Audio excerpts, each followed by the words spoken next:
बेकाबू स्मॉग का जिम्मेदार कौन, किस पार्टी या लीडर की वजह से ये सब हुआ? फैज़ आम में सुहेल वड़ाइच ने तारीख सुना डाली और हल भी दे दिया। सीनियर तज्जियाकार और कॉलम निगार सुहेल वड़ाइच के ताज़ा कॉलम में स्मॉग को पंजाब के हुक्मरानों के लिए चैलेंज करार दिया है। उन्होंने लिखा कि स्मॉग फिलहाल वो वाहिद मौजू है जिस पर अभी तक ये सियासत नहीं हुई कि इसका जिम्मेदार नवाज शरीफ है या इमरान खान, पीपल्स पार्टी है या फिर तहरीक इंसाफ।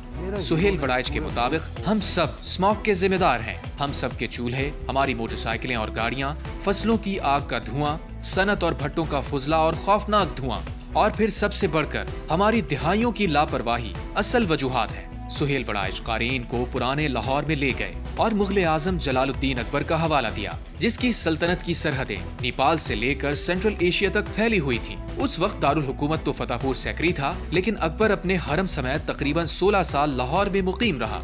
लाहौर में पानी की फरावानी थी और ये साफ और मीठा था। आबो हवा भी साफ थी। शहर में बागात थे, लाहौर के इर्द गिर्द जंगल थे।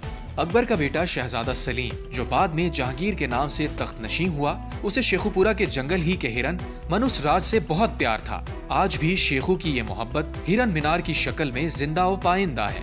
गोया उस वक्त लाहौर के इर्द गिर्द जंगल थे। लाहौर की निकासी आब पर बात करते हुए सुहेल वड़ाइच ने लिखा कि मुगल दौर में शाही किला लाहौर में एक आग लग गई, जिसकी जद में सोने का जखीरा भी आ गया था। शहर का निकासी का निजाम इस कदर उम्दा था कि लोगों ने नालियों से सोने के जर्रात इकट्ठे कर लिए।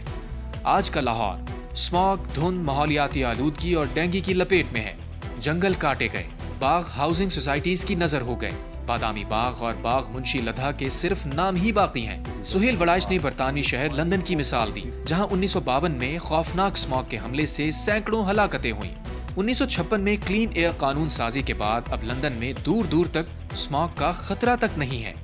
सुहेल वड़ाइच ने अपने कॉलम में लिखा कि लंदन जैसे शहर में जगह जगह बाग और पार्क्स हैं। उसके बाद अमेरिका, ऑस्ट्रेलिया और दूसरे ममालिक में भी साफ फजा और शफाफ माहौल के बारे में सख्त कवानीन बनाए गए और इससे माहौल में बहुत बेहतरी आई। उन्होंने लिखा कि इसी तर्ज की कानून साजी पर अमल दरामद का वक्त आ गया है। स्मॉग को खत्म करने में देर लगेगी और बहुत मेहनत भी करना होगी। उन्होंने एक तजवीज का भी जिक्र किया। तेहरान की तरह ऑड और इवन गाड़ियों के लिए दिन मुकर्रर किए जाएं। इलेक्ट्रिक गाड़ियों के लिए खुसूसी सहूलतें दी जाएं। सनतें और भट्टे शहर से दूर मुंतकिल किए जाएं और उनसे खारिज होने वाले धुएं को साफ करने की मशीनरी लगाना लाजिम करार दिया जाए। दरख्त और पार्क्स 2 गुना किए जाएं। फसल की बाकियात जलाने पर सजाएं आयद की जाएं और किसानों को फसल की बाकियात के अतलाफ के मुतबादिल तरीके सिखाए जाएं। उन्होंने लिखा कि निगरान वजीर आला मोहसिन नकवी के दौर में स्कूल बंद किए गए। 2-3 रोज के लिए गाड़ियां भी बंद की गई। मसनूई बारिश तक बरसाई गई, मगर बिल आखिर नतीजा ढाक के वही 3 पात वाला निकला। उन्होंने तारीख के वर्क बदलते हुए बताया कि सदियों पहले भी गैर मुल्की सयाहों और हमलावरों ने जो सर्दियों के इसी मौसम में इस खित्ते में आए, यही लिखा कि मुल्तान से दिल्ली तक दिन में भी अंधेरा होता था। धुंध की एक दबीज तय उस वक्त भी छाई होती थी जब कोई पोल्यूशन नहीं थी।